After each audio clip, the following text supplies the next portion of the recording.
नमस्कार, आप देख रहे हैं इंडिया बोल रहा है। मैं हूं आपके साथ विवेक शांडिल्य। अमेरिका ईरान की जंग में डोनाल्ड ट्रंप अलग थलग पड़ते नजर आ रहे हैं। पूरी दुनिया अमेरिका के खिलाफ खड़ी दिख रही है और तेहरान को सपोर्ट मिल रहा है, ईरान को सपोर्ट मिल रहा है। दुनिया के बड़े बड़े लीडर्स ने डोनाल्ड ट्रंप को सपोर्ट करने से इनकार कर दिया है, उनका साथ देने से मना कर दिया है। इसलिए समंदर का रास्ता अब अमेरिका के लिए कब्रिस्तान बन चुका है। कोई भी जहाज मिडिल ईस्ट में अमेरिका के लिए आज की तारीख में सबसे बड़ा खतरे का सबब है। मिडिल ईस्ट आज की तारीख में अमेरिकी राष्ट्रपति डोनाल्ड ट्रंप के लिए वो दलदल बन चुका है जहां हर गुजरते दिन के साथ ट्रंप फंसते जा रहे हैं। हालात बेकाबू हुए तो डोनाल्ड ट्रंप ने दुनिया के ताकतवर संगठनों से, ताकतवर देशों से मदद की गुहार लगाई, दोनों हाथ फैलाकर मदद मांगी, नेटो का दरवाजा खटखटाया। ट्रंप को लगा था कि अमेरिका इस युद्ध में खड़ा है तो बाकी के देश, दुनिया के अलग अलग जो देश है, वो डोनाल्ड ट्रंप के एक इशारे पर उनके पीछे पीछे यहां चले आएंगे। लेकिन यही ट्रंप का गेम ओवर हो गया, पासा ही पलट गया। डोनाल्ड ट्रंप की मदद की उम्मीद में जो दिन गुजर रहे थे, उसमें नेटो ने सबसे पहले पल्ला झाड़ लिया। दोस्ती के बड़े बड़े दावे करने वाले नेटो ने इस युद्ध से खुद को अलग रखना ही बेहतर समझा और डोनाल्ड ट्रंप को कहा कि इस युद्ध की शुरुआत आपने की है, इसकी शुरुआत नेटो के साथ चर्चा करके नहीं की थी और ये इजराइल की लड़ाई आप लड़ रहे हैं, इसलिए नेटो ने कदम पीछे खींच लिए। अब ट्रंप के पास कोई ढाल नहीं है। ईरान से जारी जंग में दुनिया डोनाल्ड ट्रंप के खिलाफ खड़ी हो गई है। यहां तक कि अंदर खाने भी आवाज उठ रहे हैं। डोनाल्ड ट्रंप की टीम से इस्तीफे पड़ रहे हैं। ब्रेकिंग न्यूज में आपको बताऊंगा। लेकिन डोनाल्ड ट्रंप के लिए अब यह लड़ाई लोहे के चने को चबाने जैसी हो चुकी है। तो आज की तारीख में आखिर पूरी दुनिया डोनाल्ड ट्रंप के खिलाफ कैसे खड़ी हो गई इस जंग को लेकर?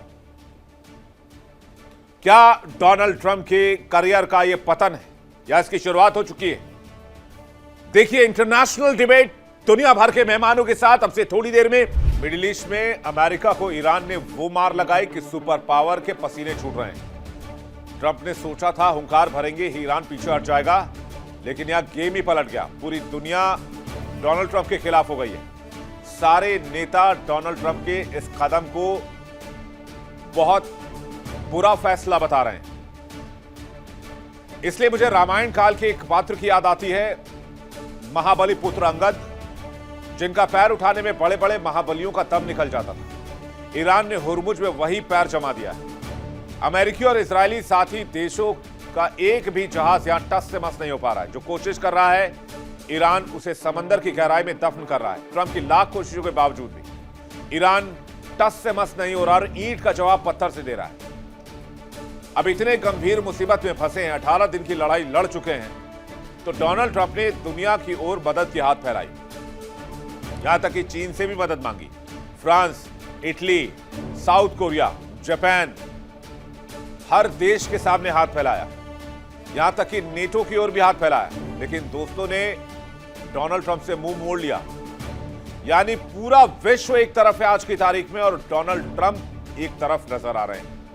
किन किन देशों ने मुंह फेरा है और कौन कौन से देश अभी वेट एंड वॉच की पोजीशन में नहीं, किसने किसने कह दिया है। ऑस्ट्रेलिया ने मना कर दिया, बोला नहीं, हमें कोई दिलचस्पी नहीं आपकी लड़ाई में। जापान ने मना कर दिया। दक्षिण कोरिया ने कहा देखते हैं, मतलब ना ही है। इटली ने भी मना कर दिया है। फ्रांस ने भी मना कर दिया है। ब्रिटेन ने भी कहा है देखते हैं, आगे कुछ बताएंगे।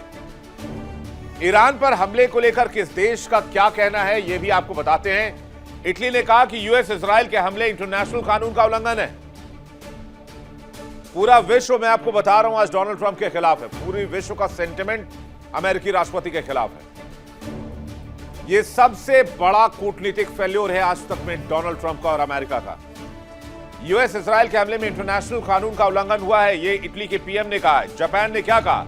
तेल टैंकरों की सुरक्षा के लिए नेवी भेजने का कोई इरादा नहीं है हमें। हॉर्मुज स्ट्रेट में वॉरशिप भेजने का कोई फैसला नहीं है, अभी ऐसा कोई इरादा नहीं है। ऑस्ट्रेलिया ने भी क्लियर कर दिया है। तुर्की ने कहा कि इस युद्ध में हम खुद को बाहर रखना चाहते हैं। ब्रिटेन कह रहा है कि बातचीत से समाधान निकालिए, लड़ाई लड़ने की कोई आवश्यकता नहीं है और ईरान पर हमला करने की भी कोई जरूरत नहीं थी। पूरी दुनिया में ऑयल प्राइस स्पाइक कर रहे हैं। किस वजह से? सिर्फ डोनाल्ड ट्रंप की वजह से। ईरान में जो हो रहा है वो समझ से परे है। जर्मनी ने क्लियर कर दिया। जर्मनी ने कहा कि आखिर हमले की जरूरत क्या थी। स्पेन ने कहा कि युद्ध की तो जरूरत ही नहीं है, शांति को मौका दिया जाना चाहिए, शांति से बात होनी चाहिए। फ्रांस ने कहा अमेरिकी हमला इंटरनेशनल कानून के दायरे से बाहर है। क्यों हमला किया डोनाल्ड ट्रंप ने? और ये रिएक्शंस कब आए? ये रिएक्शंस तब आए हैं जब राष्ट्रपति ट्रंप ने दुनिया से मदद की गुहार लगाई। नेटो देशों से कहा कि स्ट्रेट ऑफ हॉर्मुज को खोलने में हमारी मदद करो। नतीजा क्या निकला? जर्मनी, फ्रांस, जापान, ब्रिटेन जैसे पुराने साथियों ने पल्ला झाड़ लिया। ट्रंप चीखते चिल्लाते रह गए, मदद की भीख मांगते रह गए, लेकिन कोई सामने आने को तैयार नहीं। सबने ऐन वक्त पर अंगूठा दिखा दिया। ये लीजिए भाई साहब, ये आपके लिए ठेंगा। जिन देशों को अमेरिका अपना हमसाया समझता था और ये समझता था वो एक इशारे पर अमेरिका के पीछे पीछे चले आएंगे, लेकिन यहां पासा ही पलट गया। सबने कह दिया ये आग आपने लगाई है, आप बुझाइए। डोनाल्ड ट्रंप के खिलाफ पूरी दुनिया खड़ी है और ट्रंप बीच मझधार में अकेले पड़े। नेटो की तरफ से कोई मदद तो मिली नहीं, तो कहते हैं खिसियानी बिल्ली खंभा नोचे। डोनाल्ड ट्रंप कह रहे हैं यूरोप को याद करना चाहिए, नेटो को याद करना चाहिए, हमने यूक्रेन के मैटर पर उनकी मदद की है। एहसान का वास्ता दे रहे हैं। सुनिए क्या कह रहे हैं। We're always there for NATO. We're helping them with Ukraine. As many, it's got a notion in between us. Doesn't affect us, but we've helped them. It'd be interesting to see what country wouldn't help us with a very small endeavor, which is just keeping the Strait open. And by comparison, for NATO, we're helping them with Ukraine. As many, it's got a notion in between us. Doesn't affect us, but we've helped them. It'd be interesting to see what country wouldn't help us with a very small endeavor, which is just keeping the Strait open. And by comparison, अलग थलग पड़े Trump की हालत और भी खराब हो रही है, क्योंकि ईरान के हमले नहीं रुक रहे हैं। हर घंटे नया धमाका हो रहा है। ट्रंप के लिए अब आसमान से गिरा और खजूर में अटकने वाली स्थिति बन चुकी है। इजराइल की मदद करना अब अमेरिका को लोहे के चने चबाने जैसा लग रहा है। ईरान ने समंदर को अमेरिकी जहाजों का कब्रिस्तान बना दिया है। जो ट्रंप शुरू में कहते थे कि वो 2 दिन में जंग को खत्म कर देंगे, 2 दिन में ईरान साफ हो जाएगा, लेकिन ईरान के पलटवार ने डोनाल्ड ट्रंप के रातों की नींद ही उड़ा दी। ट्रंप का दावा था कि वो 4 हफ्ते में इस जंग को खत्म करके खुद को विजेता घोषित करके ईरान में रिजीम चेंज कर देंगे। दूसरा दावा था युद्ध लंबा नहीं चलेगा। व्हाइट हाउस के अधिकारी कह रहे हैं कि सितंबर तक ये वॉर चल सकती है। बड़ी बात यह कि ट्रंप ने फिलहाल चीन की यात्रा भी टाल दी है। तो क्या डोनाल्ड ट्रंप को भी लगने लगा है युद्ध लंबा चलने वाला है? लेकिन मुझे तो लगता है कि डोनाल्ड ट्रंप इस युद्ध से निकलना चाहते हैं, सीजफायर करना चाहते हैं। अधिकारियों का दावा है कि ईरान की बारूदी ताकत अभी तक कम नहीं हुई है। यूएस हमलों का पूरी ताकत से जवाब दे रहा है ईरान। हॉर्मुज स्ट्रेट की जंग में अमेरिका अकेला पड़ गया है। अमेरिका जैसी ताकत ईरान के सामने सरेंडर, हॉर्मुज को खुलवा ही नहीं पा रहा अमेरिका। बड़े बड़े डिस्ट्रॉयर्स और बड़े बड़े एयरक्राफ्ट कैरियर के साथ मौजूद है। F-35 स्टेल्थ फाइटर जेट के साथ पड़ा हुआ है। F-22 रैप्टर के साथ पड़ा हुआ है। 28 फरवरी को जब अमेरिका इजराइल ने ईरान पर हमला किया, तब उन्हें अंदाजा नहीं था कि यह मामला इतना लंबा खिंच जाएगा। उन्हें लगा था कि वो टॉप लीडरशिप को साफ कर देंगे और तेहरान गिर जाएगा, तेहरान का किला हम फतेह कर लेंगे, जैसे 2003 में इराक में किया था। सद्दाम हुसैन को उठाकर ले गए, पूरा इराक ढह गया, इराक की रिजीम खत्म हो गई और इराक अमेरिका के कंट्रोल में आ गया। लेकिन ईरान को आंकने में डोनाल्ड ट्रंप ने भूल कर दी और उसके बाद अब वो ईरान की तारीफ कर रहे हैं।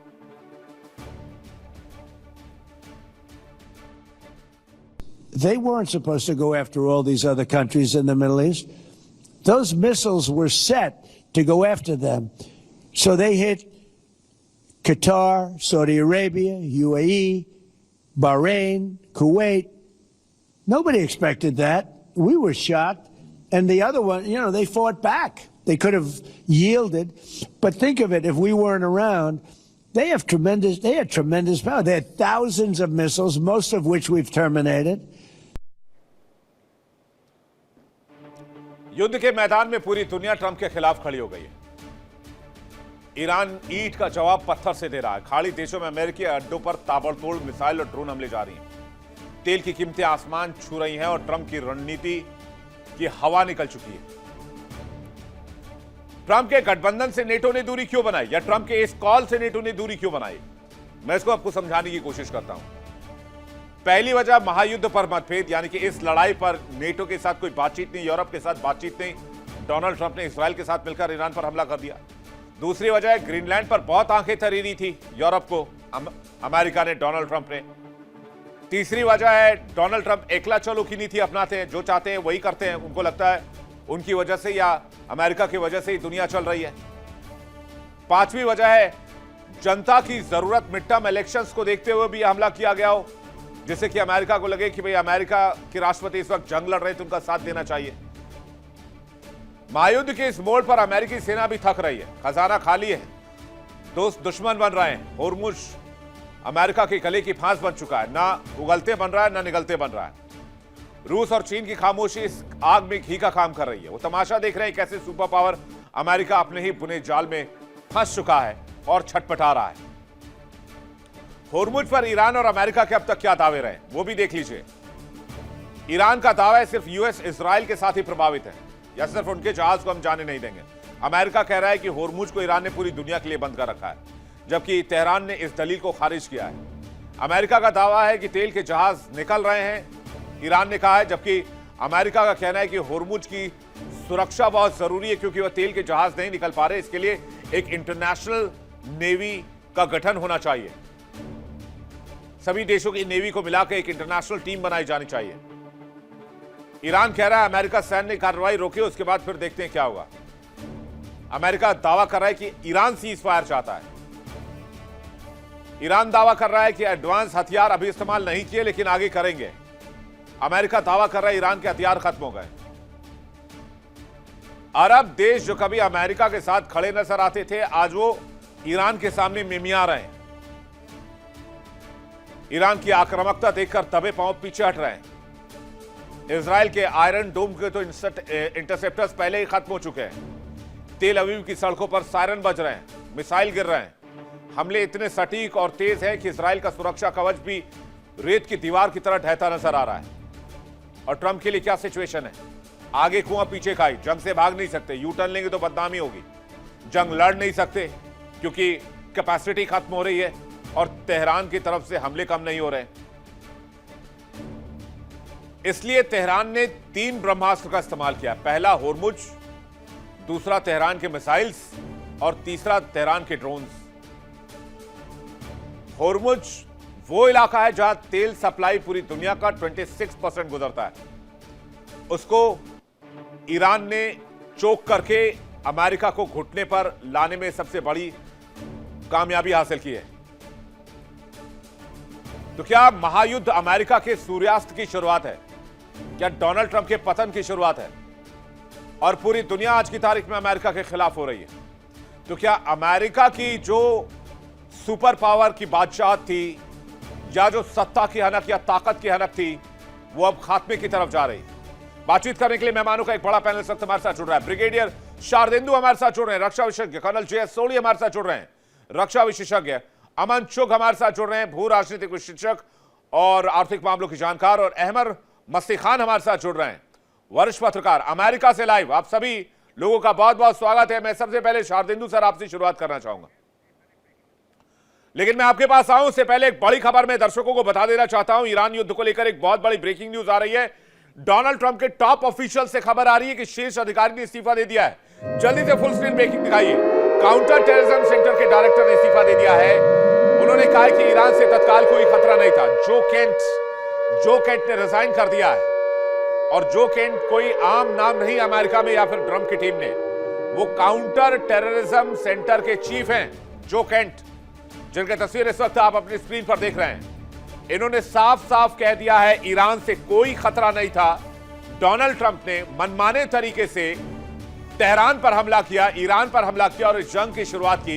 इस जंग की कोई आवश्यकता नहीं थी अमेरिका को। एक और बड़ी खबर जल्दी से बताते हैं। इस्राएली पीएम नेतन्याहू ने बड़ा बयान दिया है। नेतन्याहू का वीडियो जारी किया गया है। ईरानी कमांडर अली लारिजानी को मारे जाने का दावा किया है।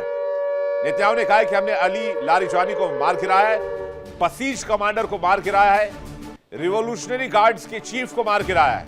ये दावा किया गया है बेंजामिन नेतन्याहू की तरफ से। वीडियो जारी कर बाकायदा इस बारे में क्लेम किया गया। हालांकि ईरान इस क्लेम को खारिज कर रहा है और अली लारिजानी के ठीक होने का दावा कर रहा है। चलते हैं अपने डिबेट पर मेहमानों के पास। शारदेंदु सर, सबसे पहले उनके पास, क्या यह अमेरिका के पतन की शुरुआत है? सीधा सवाल। देखिए, मेरा मानना है कि अमेरिका ने जिस तरीके से युद्ध की शुरुआत की, उसने अपने अमेरिकन कांग्रेस को भी कॉन्फिडेंस में नहीं लिया, नाटो कंट्री को कॉन्फिडेंस में लिया, कहीं डिस्कस नहीं किया और वजह बताई कि अगर अमेरिका स्ट्राइक नहीं करता तो इजराइल स्ट्राइक करता और और सारा का सारा ठीकरा जो है अमेरिका पे फोड़ा जाता है, लिहाजा उन्होंने स्ट्राइक कर दिया। ये कोई वजह नहीं है। मस्कट में आपकी पीस की टॉक चल रही थी, तमाम तरीके के डील फाइनलाइज होने की स्टेज में थी, ओमान मध्यस्थता कर रहा था और ऐसे समय में स्ट्राइक। और जब आपने स्ट्राइक किया तो आपने पूरी तैयारी नहीं की, आपने पूरा वॉर गेमिंग नहीं किया, उसके प्रोज एंड कॉन्स नहीं देखे। आपको लगा कि यूएसएस अब्राहम लिंकन जो अरेबियन सी में आ रखा है और जॉर्डन में जो आपने बिल्डअप किया है, तमाम आपके मिलिट्री बेसेस स्ट्रांग है और आप मनमर्जी कर लेंगे। और काफी हद तक आप सफल हुए। 28 फरवरी को जो रिजल्ट आए वो अप्रत्याशित रिजल्ट थे। पहले स्ट्राइक में आपने आयतुल्लाह खमनेई को मौत के घाट उतार दिया, लेकिन इसका रिजल्ट, इसके आगे आप जब बढ़े, वो अनजस्टिफाइड, किस हर तरीके से अनजस्टिफाइड था। आपने बेंजामिन नेतन्याहू के कहने से इस तरीके के स्ट्राइक की। एक देश जो अपने ये मीन्स को अचीव करने के लिए किसी भी एक्सटेंट तक जा सकता है, इजराइल जो अपने सिक्योरिटी रीजन की वजह से आज की डेट में सदर्न लेबनान पे स्ट्राइक कर रहा है, साउथ बेरूत में स्ट्राइक कर रहा है, बोलता है कि हिजबुल्लाह वहां एक्टिव है। आपने हिजबुल्लाह का खात्मा कर दिया था, हमास को मार्जिनलाइज कर दिया था, हूती पे कंट्रोल कर दिया था, फिर ये कहां से हिजबुल्लाह आ गया?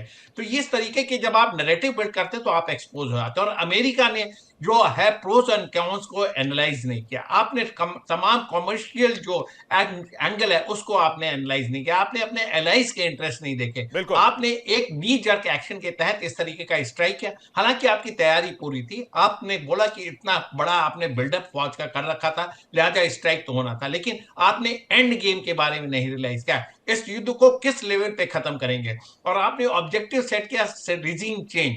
रिजीम चेंज में जब आप टॉप लीडरशिप और टॉप कमांडर्स को एलिमिनेट कर देते तो वो एंड था। वहां पे आपको स्ट्राइक सीज करनी थी और आपकी वहां पे वाहवाही होती और तमाम तरीके से फिर आप डायलॉग टेबल पे जा सकते थे। लेकिन आपने 3 हफ्ते तक युद्ध चलाया और आगे आने वाले दिनों में जिस तरीके से ईरान स्ट्राइक कर रहा है, ये युद्ध आगे बढ़ता हुआ चला जा रहा है। और आपका एश्योरेंस मिडिल ईस्ट कंट्री को कि आप वहां सिक्योरिटी देंगे, तमाम छोटे बड़े देशों में आपने मिलिट्री बेसिस बनाए और क्या रिजल्ट निकला? आपने वहां की कॉन्सुलेट बंद कर दिए, हाई कमिश्नर के ऑफिस बंद कर दिए और तमाम तरीके। आज की डेट में आपका यूएसएस अब्राहम लिंकन विड्रॉ करके 1000 किलोमीटर पीछे आ रखा है। आप खुद वल्नरेबल होते चले जा रहे हैं और तमाम तरीके की स्ट्राइक हो रही है।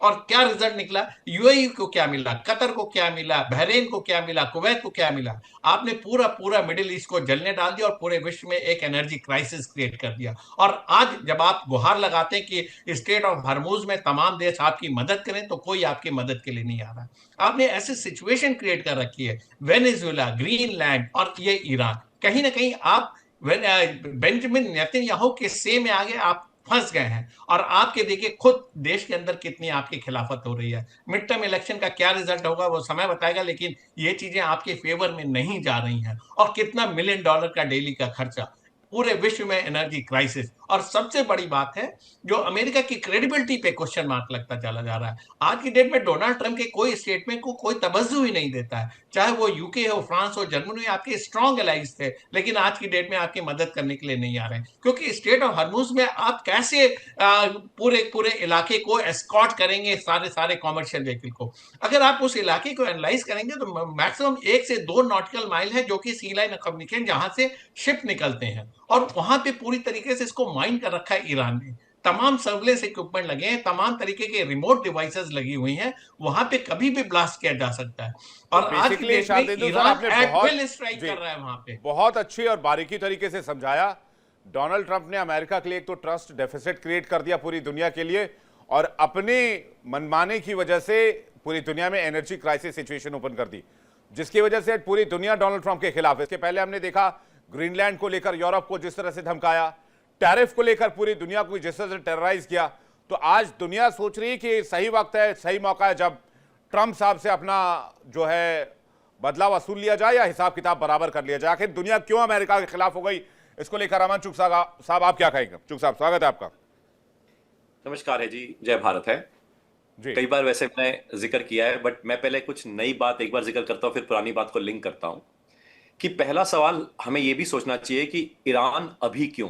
क्योंकि ट्रंप साहब को यह पता था कि बोर्ड ऑफ पीस जो उन्होंने जनवरी 2026 में बनाया, वो इसीलिए बनाया बिकॉज रशिया यूक्रेन के जो बीच में जो पीस डील थी वो नहीं करवा पा रहे थे, एंड मिड टर्म में वो फेलियर ना दिखे उसके लिए उन्होंने बोर्ड ऑफ पीस बनाया, जिसमें सारे कंट्रीज साउथ से, नॉर्थ से, वेस्ट से सारे आ गए एक्सेप्ट ईरान। सो पॉसिबली नेतन्याहू ने कहा होगा कि हमारे पास इंटेल है, 3 रंग्स ऑफ लीडरशिप जो है ईरान की वो हम सफाया कर सकते हैं, प्रो लीडरशिप को हम वहां पे ब्रॉट इन कर देंगे, एंड ऑब्वियसली आपके लिए मिड टर्म इलेक्शन जो होगा वो स्ट्रेट अवे क्लीन हो जाएगा, एंड जो रिसोर्सेज हैं उस रिसोर्सेज से वो जो वॉर के जो एक्सपेंसेस है, आइदर वेनेजुएला का तेल बेच के या ईरान के जो रिसोर्सेज है उसको हम अपने कब्जे में लेके will be able to sail through.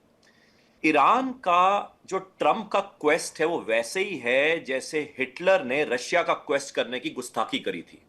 And मैं कई बार जिक्र भी करता हूं कि मिडल ईस्ट का रशिया इस टाइम पे ईरान बना हुआ है, एंड लास्ट 5 डेकेड्स में आप देखें, none of the 7 presidents including Ronald Reagan हो या इवन जो बुश सीनियर भी था, उन्होंने भी कभी ईरान को टच नहीं किया। नहीं, तो इसलिए अब इसी को अगर नेक्स्ट लिंकेज करें, एक तरफ ऑब्वियसली बार बार जो पीस डील या सीज फायर की जो बात कर रहे हैं वो ट्रम्प साहब कर रहे हैं। नॉर्मली हमें पता है कि कौन सीज फायर करता है, जो नॉर्मली हार रहा होता है, एंड ईरान हर बार उसको इसलिए सीज फायर कहता है कि भैया हमने कोई सीज फायर नहीं बोला, क्योंकि वो लड़ना चाहता है। एंड ये रीजन क्या है कि कहीं ना कहीं रशिया चाइना का पूरा प्लान है कि जैसे यूक्रेन रशिया के तहत नेटो को सपोर्ट करके थ्रू डिफेंस इक्विपमेंट रशिया को वहां पे एंगेज करा गया था, तो अब रशिया को पता है कि यहां पे ईरान में एंगेज कर देंगे हम, तो बाकी की कहानी जो रशिया को आगे यूक्रेन की तरफ कूच करना है, बिकॉज यूक्रेन को ऑलरेडी 30 to 40% का जो ब्रेड बास्केट एरिया है यूक्रेन का वो रशिया ले चुका है, एंड रशिया वो जो लॉस्ट जो टेरिटरीज है यूएसएसआर की वो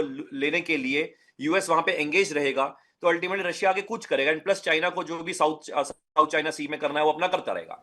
अब इसी को अगर हम मद्देनजर देखें तो जो 1971 15 अगस्त को जो प्रेसिडेंट निक्सन ने जिक्र किया था कि भाई साहब अब गोल्ड जो है, गोल्ड के बैकिंग पे डॉलर नहीं, और भाई साहब आपकी जितनी करेंसी आप जितनी मर्जी छापो, हम जितनी मर्जी छापेंगे, उसको कंपनसेट करने के लिए 1973 में पेट्रो डॉलर बनाया।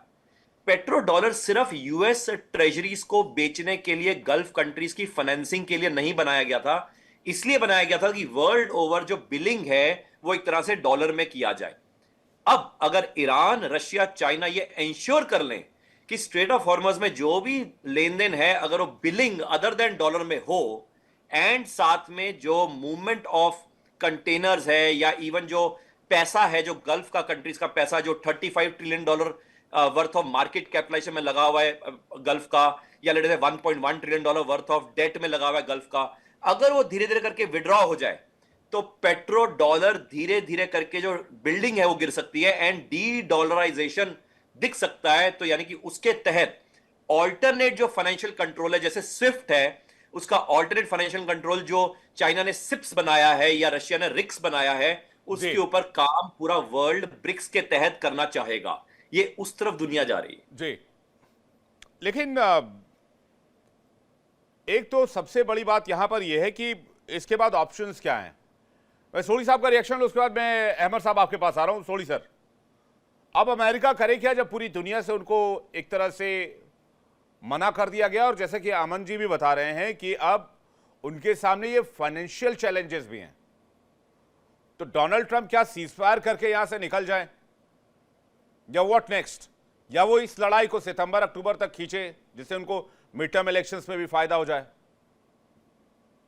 जय हिंद विवेक जी। जय हिंद सर। ये मेरा सौभाग्य है कि मैं आपके न्यूज चैनल पे और विख्यात को पैनलिस्ट के साथ हूं। एक ब्रिटिश जनरल ने कहा था कि युद्ध एक गंभीर विषय होता है जो कि राजनेताओं पे नहीं छोड़ देना चाहिए। War is a serious issue to be left to the politicians. 13 जनवरी को इस साल जब ओरिजिनल अमेरिका का प्लान था कि ईरान पे 13 जनवरी मध्य रात्रि को हमला होगा, तो 13 जनवरी सुबह जब फाइनल ब्रीफिंग हुई ट्रंप की, तब ट्रंप के इंटेलिजेंस चीफ ने कह दिया कि ईरान पे हमला घातक साबित होगा। ईरान ने उस रात का हमला तो टाल दिया, लेकिन उसके बाद जिस तरह से एप्स्टीन फाइल्स खुलनी शुरू हुई, अमेरिका में डोनाल्ड ट्रंप के खिलाफ आक्रोश बढ़ता रहा। और जो ये अमीर यहूदी हैं अमेरिका में, जिसे द लॉबी कहते हैं, इन्होंने अपने पैसे की ताकत पे और नेतन्याहू ने मिलकर जो अमेरिका पे राष्ट्रपति पे दबाव डाला, ट्रंप के पास कोई चारा नहीं था, क्योंकि एप्स्टीन की जो गर्मी थी वो बढ़ती जा रही थी पूरी दुनिया में 10 बड़े नेताओं ने इस्तीफा दे दिया था। तो डोनाल्ड ट्रंप ने इस कारण इस युद्ध के लिए हामी भरी। परसों ही CNN की एक ओपिनियन पोल आया जिसमें 68% अमेरिकी नागरिक मानते हैं कि ट्रंप ने ईरान का युद्ध एप्स्टीन फाइल से ध्यान को अलग करने के लिए किया। 21 फरवरी को जब फाइनल डिसीजन हुआ 28 को हमला होगा, तभी chief of joint staff general Dan Caine ने कहा कि हमें ईरान पे हमला नहीं करना चाहिए। तब भी ट्रंप नहीं माने। 3 दिन बाद 24 फरवरी को नेट स्वैनसन, जो कि व्हाइट हाउस में ईरान के विषयों पे सलाहकार थे, उन्होंने भी ना कहा, उन्होंने गुस्से में इस्तीफा दे दिया। लेकिन ट्रंप के ऊपर एप्स्टीन और नेतन्याहू और अमीर यहूदियों का इतना दबाव था। 28 को हमला हुआ, उसके बाद जो हो रहा है पूरी दुनिया तमाशा देख रही है। आज ट्रंप एक मखौल के जोक पे हो गया है। हर व्हाट्सएप ग्रुप में इतने उनके मेम आ रहे हैं।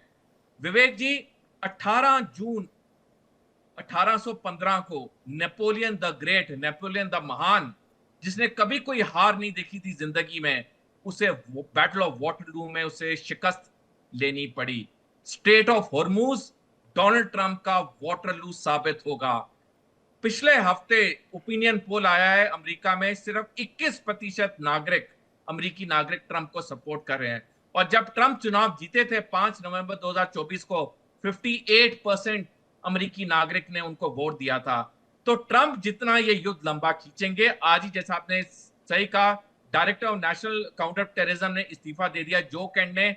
अब ट्रंप के लिए मुसीबतें शुरू हो गई। अब ट्रंप एक फेस सेवर देख रहे हैं, किसी तरह इस युद्ध को खत्म करूं। लेकिन ईरान को पता है, ईरान अब ये युद्ध खत्म करेगा अपने टर्म्स में, और ईरान ने 3 अपने टर्म्स साफ रखे हैं। पहला, जो भी नुकसान हुआ उसका हर्जाना अमेरिका इजराइल देंगे।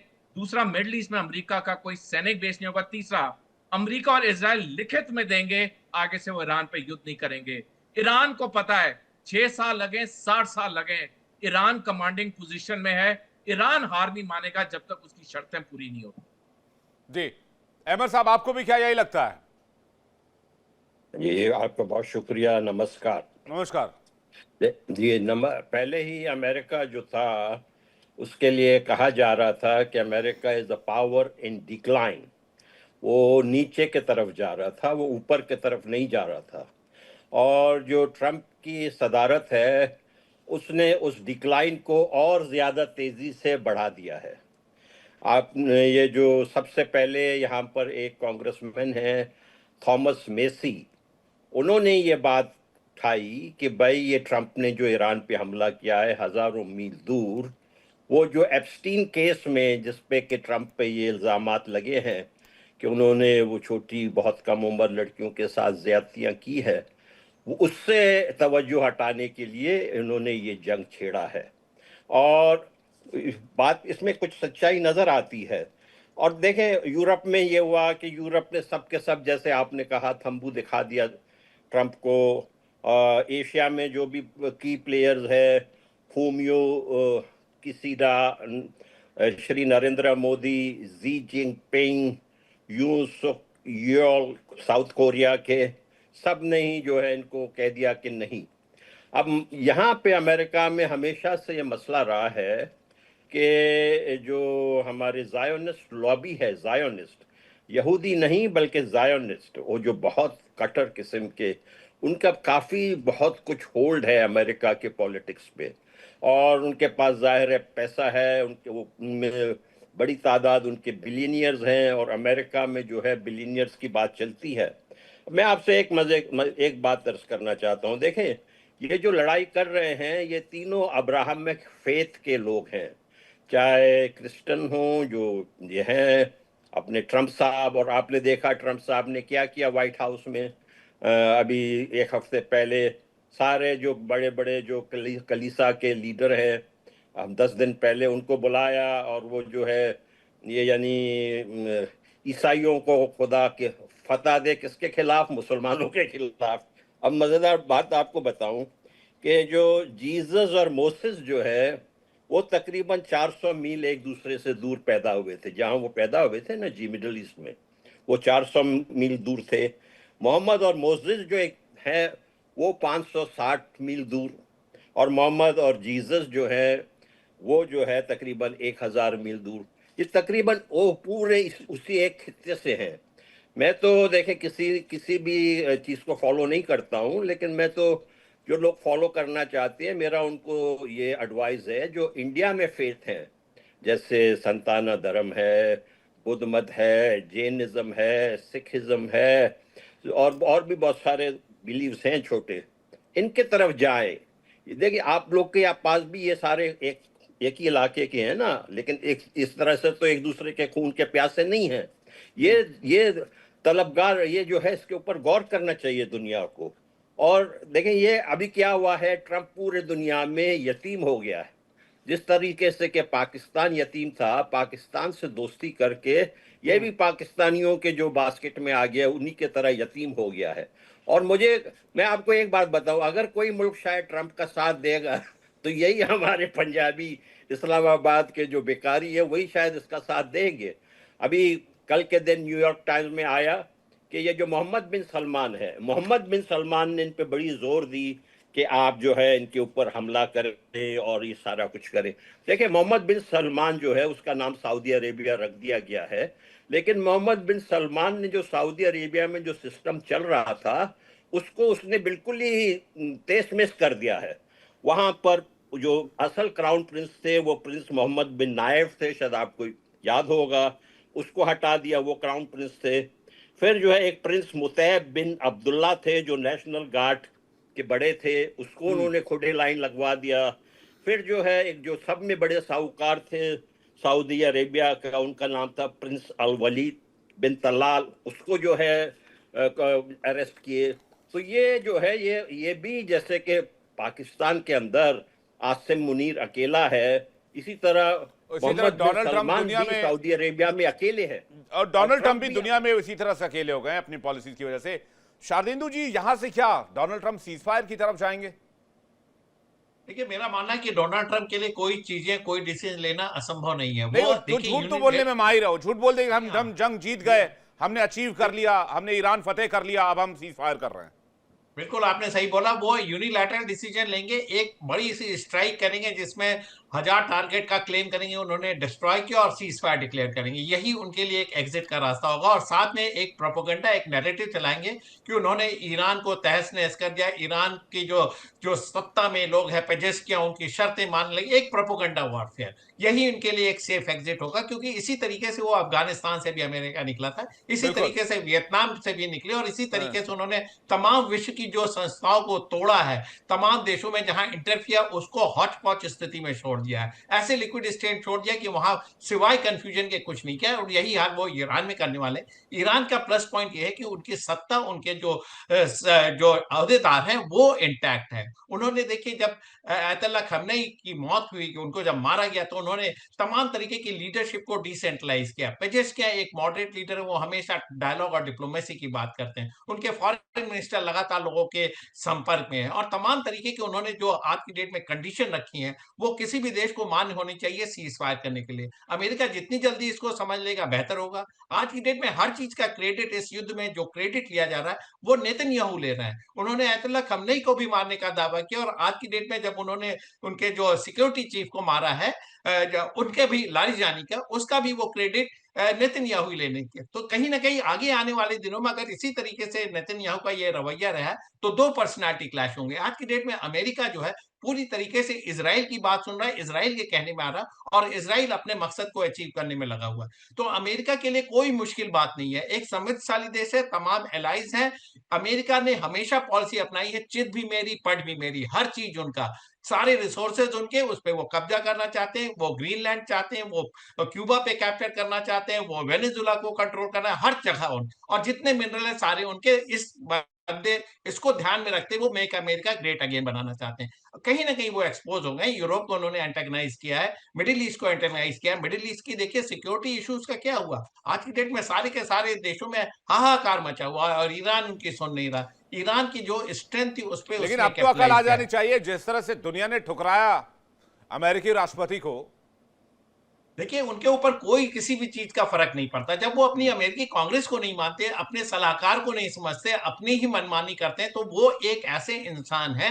वो देखिए फर्स्ट जनवरी में कैपिटल हिल पे किस तरीके का हंगामा हुआ था, वो सत्ता छोड़ने को तैयार नहीं थे। तो इस तरीके का ऑटोक्रेटिक, डेमोक्रेसी जरूर है लेकिन उनका माइंडसेट जो ऑटोक्रेटिक और कैपिटलिस्टिक है, वो हर एक पैसे को वसूल करना चाहते हैं। और आज की डेट में वो अपने वादों से अपने को अलग थलग करते हुए दिख रहे हैं। उनका मकसद विश्व में पीस नहीं है। पीस का प्राइज लेने के लिए उन्होंने बहुत कोशिश की, उनको नोबेल पीस प्राइज मिल जाए, नहीं मिला तो उसके बाद उन्होंने देखिए एकदम 180 डिग्री टर्न, हमले पे हमले। और आज की डेट में ये अनप्रोवोक्ड अटैक उनके अगेंस्ट जाता जा रहा, और वो अलग थलग तो पड़ेंगे, और साथ में अमेरिका की जो क्रेडिबिलिटी खत्म हो रही है उसको आपको समझना पड़ेगा। और साथ में जिस तरीके से इंटेलिजेंस शेयरिंग आज की डेट में चाइना और रशिया कर रहा है ईरान के साथ, जिस तरीके से पिन पॉइंट एक्यूरेसी के साथ स्ट्राइकिंग हो रही है, जिस तरीके से साउथ चाइना सी से तमाम फ्लीट जो है आज की डेट में अरेबियन सी और पर्शियन गल्फ की तरफ गए हैं, एक एक minute to minute Russia China ने उसकी इंफॉर्मेशन ईरान को दी, उनको ट्रैक किया जा रहा। इसी वजह से देखिए यूएसएस जो अब्राहम लिंकन है रिट्रीट करना पड़ा,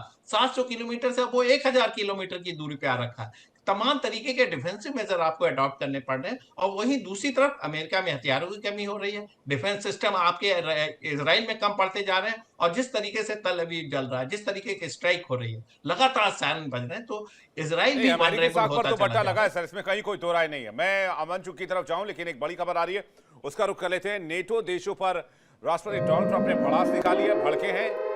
उन्होंने कहा है कि नेटो सहयोगी देश अभियान में शामिल नहीं हुए, हमें नेटो देशों की मदद की कोई जरूरत नहीं है, अमेरिका को किसी की मदद नहीं चाहिए, होर्मुज में हमें किसी का हेल्प नहीं चाहिए।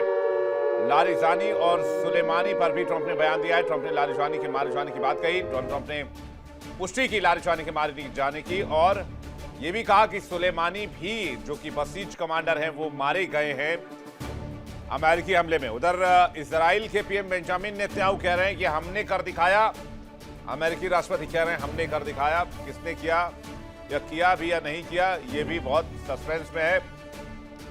लेकिन इस वक्त एक बड़ा बयान भड़ास निकालते नजर आ रहे हैं अमेरिकी राष्ट्रपति नेटो पर, कह रहे हैं हमें किसी देश की मदद की आवश्यकता नहीं। अब जबकि सभी देशों ने मना कर दिया। अमन चुग के पास जा रहे हैं। अमन चुग, व्हाट नेक्स्ट, अगला कदम क्या होगा डोनाल्ड ट्रंप का?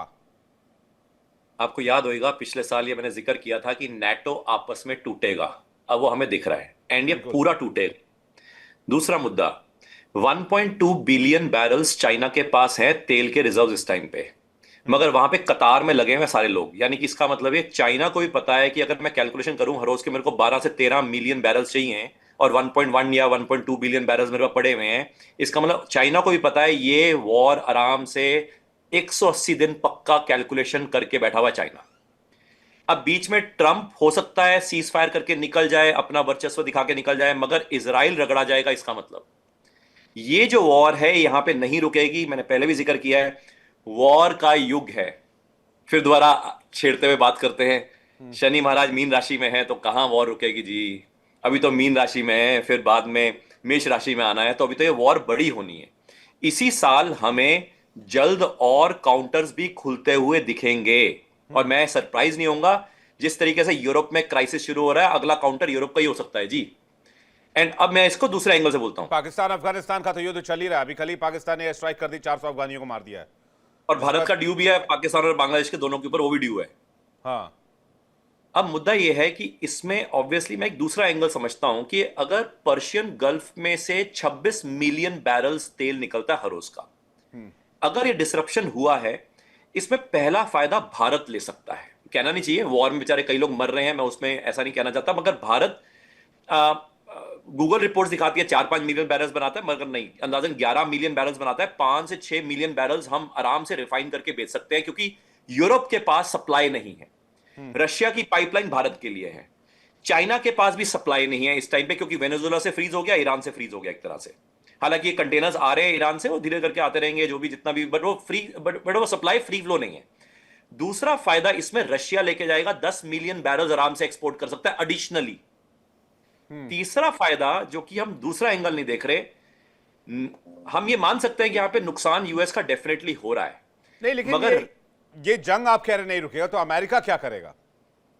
मैंने बताया, ट्रंप इंडिविजुअली अगर हम बात करें, सीज फायर हम जीत गए करके बाहर निकलना चाहेगा, वो निकल सकता है। मैं ये एंगल हमने डिस्कस कर लिया, मगर उस केस में इजराइल अकेला बहुत परेशान हो जाएगा, तो क्योंकि वो इजराइल तो कूटेगा ही कूटेगा। ये मिडिल ईस्ट के देश क्या करेंगे? Bahrain, Kuwait, Saudi, UAE, Dubai, ये इनका क्या भविष्य है?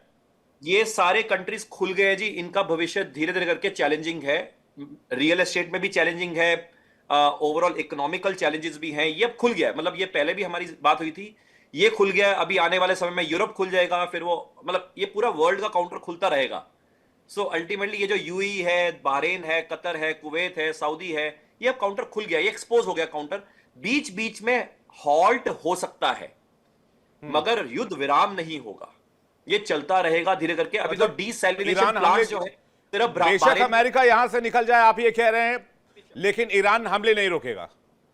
बेशक निकल जाए, डीसैलिनेशन प्लांट हमारी बात हुई थी, उसके बाद बहरीन में एक अटैक हुआ था। मैं अब फिर दोबारा बोल रहा हूं, सिर्फ बहरीन नहीं, सारे यूएई, सऊदी, कतर, कुवैत वाले सारे कंट्रीज में डीसैलिनेशन प्लांट्स के ऊपर अटैक होगा आने वाले समय में, क्योंकि पानी की तरफ यह वॉर जाएगा ही जाएगा। पानी तो मेन मुद्दा है, तेल तो बहुत आसानी से खाड़ी देशों में मिल जाता है, पानी मिलना बड़ा मुश्किल है, समुद्र के पानी को फिल्टर करके यूज करते हैं। सोडी सर का आकलन क्या कहता है? विवेक जी देखिए, आत्मसमर्पण या युद्ध विराम कभी भी यूनिलैटरल या एक तरफी नहीं होता है। चाहे डोनाल्ड ट्रंप कुछ भी कह दें, ईरान युद्ध नहीं खत्म करेगा। अफगानिस्तान में अमेरिका हारा था, रातों रात 15 अगस्त 2021 को भागना पड़ा उसे। वियतनाम में अमेरिका हारा था, वियतनाम में हारने के बाद इसलिए वियतकॉन्ग ने अमेरिका के बेसिस जापान और साउथ कोरिया में हमला नहीं किया, उनके पास इतनी लंबी दूरी की मिसाइल नहीं थी।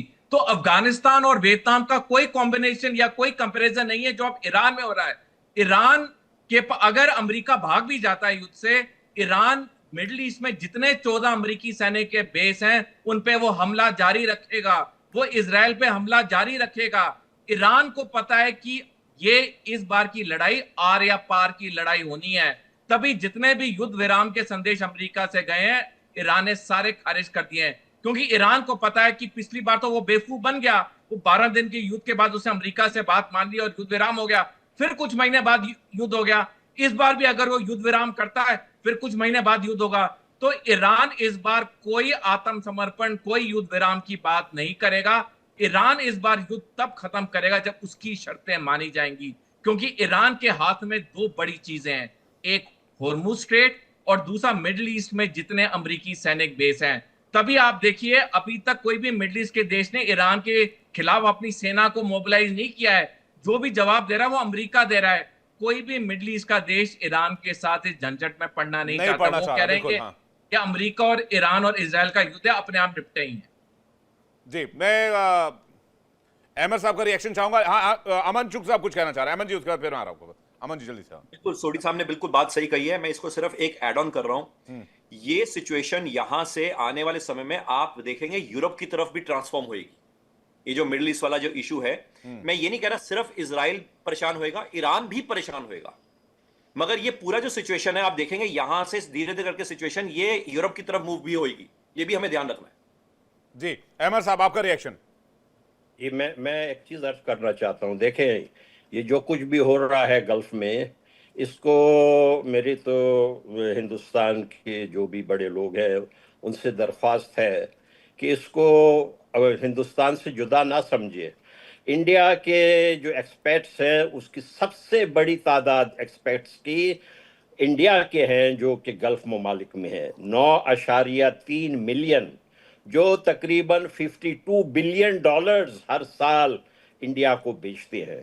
तो पीस उस इलाके में इंडिया के नेशनल इंटरेस्ट, इंडिया के वाइटल इंटरेस्ट में है। और ये जो नेथानियाहू साहब ने कर लिया है, जो हमेशा से इनसिक्योर रहते हैं, इन्होंने इराक पे भी हमला करवाया, लीबिया पे भी करवाया, हर जगह पे इजराइल की इनसिक्योरिटी की वजह से ये इस मामले से। और मैं आपसे एक अर्ज करना चाहता हूं, देखे हमारे बड़े भाई श्री नरेंद्र मोदी, उनका स्टेचर काफी बड़ा है, उनको चाहिए कि इन लोगों से बात करें, ईरान से बात करें, इजराइल से बात करें फोन करके। ये क्या कि आपने खामोशी इख्तियार की हुई है। मैं तो चाहता हूं कि इस पूरे चीज में इंडिया आगे निकल सकता है एज अ वर्ल्ड लीडर, क्योंकि अमेरिका तो वर्ल्ड लीडर नहीं रहा है। आपने जैसे देख लिया, नेटो को ने उनको इनकार कर दिया है, पूरे दुनिया के लोग उनसे बात करने को तैयार नहीं है, क्योंकि उसकी एक वजह यह है कि वो वाइट सुप्रीमेसिस्ट है। वो समझता है कि मैं बहुत आला अरफा हूं और बाकी सब लोग घटिया हैं। आपने देखा कि ये किस किस्म का बंदा है जो 10 मरतबा इसने आसिम मुनीर की तारीफें की। कभी कहा कि ये बहुत जो है बहादुर है, कभी कहा कि ये बड़ा ही जो है बाइज्जत है, कभी पता नहीं क्या कहा। सबसे घटिया तरीन जर्नल दुनिया में उसकी तारीफ इस घटिया शख्स ने किया जिसका नाम डोनाल्ड ट्रंप है। या पूरे अमेरिका में, तो अमेरिका रहता हूं ना जी, इसके घर से 12 मील दूर, पूरे अमेरिका में हर रोज ही मुजाहरे हो रहे हैं। ये इंतहाई अनपॉपुलर है इस वक्त। देखिए अहमद साहब, एक तो हमारी विदेश नीति बहुत स्वतंत्र है, हम किसी भी देश को प्रेशराइज नहीं करते या कुछ कहते नहीं कि भाई आप हमारे हिसाब से काम करो, ये करो वो करो। वो स्वतंत्र हैं अपने फैसले के लिए। और ईरान पर अगर अमेरिका ने हमला किया है तो ईरान को पूरा अख्तियार है अमेरिका को जवाब देने का, और ये उसका अधिकार है, वो कैसे जवाब दे। अमन साहब कुछ कहना चाह रहे हैं इस पर? एक कमेंट में ब्रिगेडियर साहब से भी लूंगा, जल्दी से अमन जी। मैं इसको थोड़ा सा लिंक ना गोल्ड के साथ कर रहा हूं। सोडी साहब ने बिल्कुल सही कहा कि जनवरी में प्लान था ईरान के ऊपर अटैक करने का। आप देखो डीप स्टेट यानी कि मार्केट माफियाज ने पहले से असेस कर लिया था कि सिचुएशन ऐसी पैदा हो सकती है। आप देखो डॉलर टर्म्स में गोल्ड $4,500 से ऑलमोस्ट $5,500 तक पहुंचा। जनवरी 29 को डिसीजन हुआ होगा कि भैया अभी अटैक नहीं करना है। फरवरी 2-3 तारीख के आसपास वो $5,500 वाला जो गोल्ड था वो $4,300 पे आ गया। एंड फिर वो 4,300 से धीरे करके $5,000 पे कब गया, जब दोबारा डिसीजन पैदा होना शुरू हुआ कि भैया अब दोबारा अटैक करने की संभावना बन सकती है, जो कि एंड ऑफ फरवरी के आसपास। ये मैंने कहा ऑन अ लाइटर नोट, अगर लेटर से बड़े लोग, बड़े माफियाज को समझ थी ये सारी जो कैलकुलेशन डेट के साथ, तो क्या ट्रंप ने पैसा नहीं बनाया होगा? पक्की बात है, बनाया होगा। बिल्कुल, ये एक डॉलर वाला गेम भी, और डोनाल्ड ट्रंप के साथ तो डॉलर वाला गेम बट ऑब्वियस चलता है। वो सोचते भी डॉलर में, वो सांस भी डॉलर में ही लेते हैं, वो सोते भी डॉलर के हिसाब से ही हैं। शारदेंदु सर का एक रिएक्शन चाहूंगा जो बात अहमद साहब कह रहे हैं कि भाई इंडिया के लिए अपॉर्चुनिटी एक विश्व गुरु बने और दुनिया को लीड करे आज की तारीख में।